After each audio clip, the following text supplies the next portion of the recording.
Loves. Maya is here. I am sensuality coach and I help people to live their most authentic, orgasmic, embodied lives. And this is our relationship lab segment. I am very passionate about love and I work with couples. You can find more information on the work that I offer below in the link. And today I want to talk about a very charged topic, which is how to handle triggers in a relationship. Our partner is our best mirror.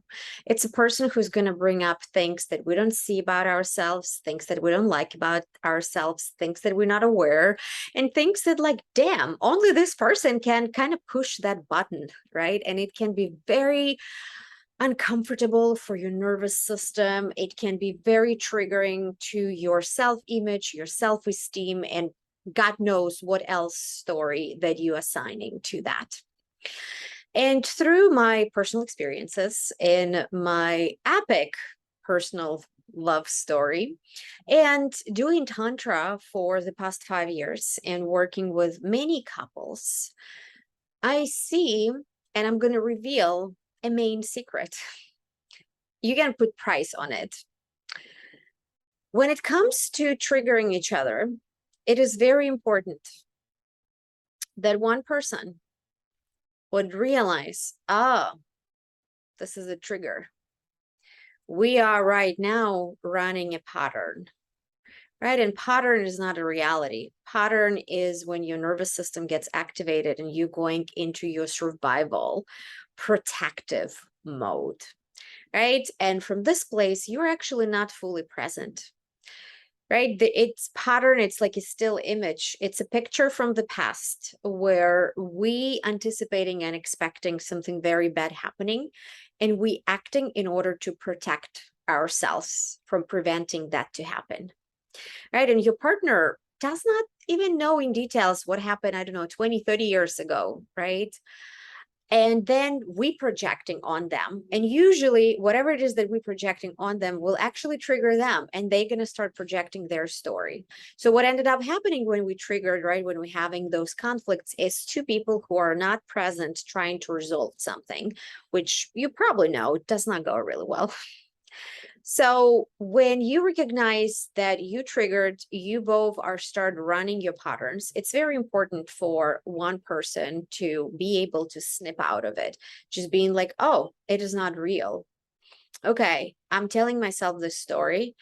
Oh, they are telling the story, right? And your behavior should not follow their story, right? If they're accusing you in something, you should not start defending yourself, because if you're defending yourself, you confirming that their accusation is right.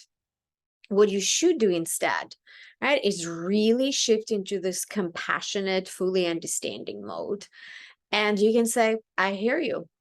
That story, right, or what are you saying sounds really awful, right? It must be really hurtful to experience that or to go through, right? And the more calm you are, the more grounded, the more chill, the more not triggered you are, the faster they would be able to realize that, oh, wait, this is actually not happening, right? You will start actually bringing them back to the present moment.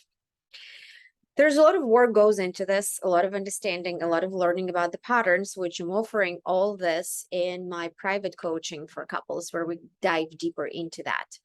But simplifying it is just what I want you to get out of this tip and this video is do not play into somebody else's trigger, right? Because if you start contributing into that trigger just start going to grow, right? And it's just going to explode.